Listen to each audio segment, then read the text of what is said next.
So ito na, final week ng Kongreso bago po mag-recess at babalik uli sa November na. O ang katanungan, this week na ba ilalabas yung impeachment na yan o maghihintay pa sila hanggang November? Okay? So may mga narinig ako, posible this week.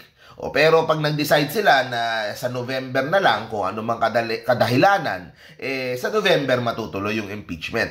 Pero ganun pa man, habang hinihintay natin kung matutuloy ba talaga o hindi, mas dumarami po yung pong mga grounds kung bakit kailangan ma-impeach itong si VP Sara Duterte. Diba? Kaya siguro na-alarma na, ayun na, nakikipag-meeting na kala Leni Robredo, o yung mga hindi mo akalaing makakamit niya, nakikipagkita na. Pero ito po COA flags almost half of the OVP's 500 million confidential funds spent in 7 months. Larger pattern of alleged fund misuse race. Okay, so ang laking halaga. The OVP exhausted its 500 million in confidential and intelligence funds within just 7 months, with the Commission on Audit flagging nearly half, over 237 million pesos as questionable. Okay, so ang laki-laking budget, kalahati, questionable kaagad. So, kailangan magpaliwanag ni VP Sara. Hindi pwedeng sabihin na, impeach nyo ako, inaano nyo lang yan. Kung wala ka talagang tinatago, kung wala talagang mali dun sa paggastos ng funds, kayang-kayang i-defend yan. Di ba? Pero, ang ginagawa, kesa i-defend ng maayos, inaatake yung pong mga nagre-raise ng questions tungkol dito. So, according to House Assistant Majority Leader, Representative J. Kong Hoon ng Zambales, sabi po niya, he calls on the Vice President to cease from being evasive and stop her diversionary tactics by directly providing a clear explanation tungkol po dito sa CIF. The 73 million disallowed by COA is just the beginning of a broader pattern of seeming misuse or mismanagement of government funds, as an additional 164 million has been flagged in an audit observation memorandums. Dagdag pa niya, we are seeing a disturbing pattern of misuse or mismanagement of government funds. VP Duterte needs to explain this to the public. She owes the Filipino people transparency and accountability. Baka kaya pumunta kay Leni para magtanong kay Leni, paano ba nakakakuha nung mataas na grade sa COA? Paano ba?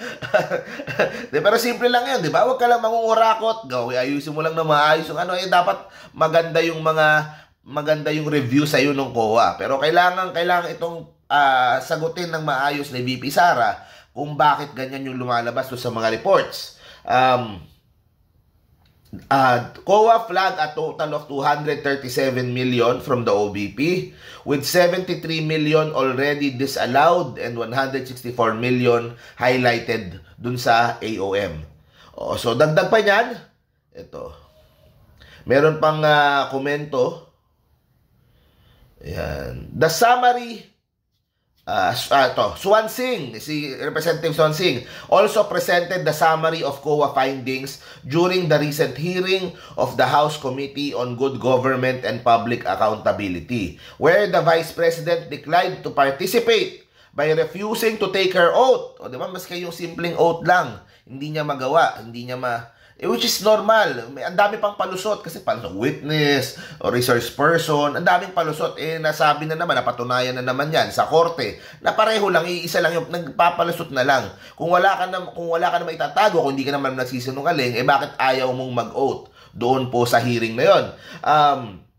The summary showed that the OVP was allocated a total of 625 million in CIF for the latest quarter of 2022 and all of 2023. So far, COA has audited 500 million. Ayan. 125 for 2022, 375 for 2023. The OVP spent its 125 million allocation for the fourth quarter of 2022 in just 11 days, averaging 11 million per day. Of this amount, 73 million was disallowed.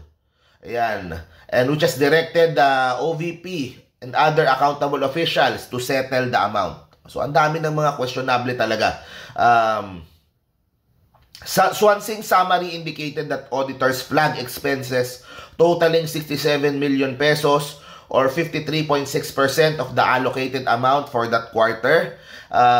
Ano yun? So, yun ang mga nakakaduda dito. Ito, dagdag pa niyan. Sabi ni Kong Hoon, this is public money, hard-earned taxes of Filipinos. We need to know how it was spent, especially with COA raising red flags. The VP must address these concerns head-on.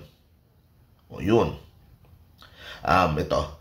Actually, may binring up din si Congressman Rog Gutierrez. Kaibigan natin yan, napakahusay, napakagaling na batang congressman. He also, sabi ni Congressman Rog, there seems to be a pattern. Based on the COA report, the same offenses that led to the notice of disallowance are present in the AOMs. We need to seriously consider if there is a pattern of misuse, misfeasance, or even malfeasance in this case. Kaya ang bagong ibig sabihin na daw ng DDS, desperate and distressed Sara. Ayan, yun naman. Sa akin, yan na, yung laying the groundwork. It's going to be a hot issue if ever ma-impeach nga itong si VP Sara. Malalaman natin this week. Okay? Kung matutuloy ba talaga o maghihintay tayo sa November, hintay muna mag-filing, o by November, hindi na makakapag-file si VP Sara kung ano man ang plano niya. Diba? So, tingnan natin kung ano mangyayari. Pero bottom line dito, sabi nga ng mga congressman, merong questionableng mga pondo na hindi tamang nagamit. So, kailangan sagutin. Kung masagot naman yan at may maayos naman pinagpuntahan, hindi walang problema. Kaso, questionable nga COA na nga mismo yung nagsasabi. So, kailangan sagutin yan. At kung hindi, tingnan natin kung maging desisyon ng ating mga congressman mapunta sa impeachment ng kay VP Sara. It's going to be a very intense moment at sa ating kasaysayan kung saan ng Vice President ay i-impeach. So, thank you very much guys. See you po sa next video po natin. Stay safe parate. Bye-bye.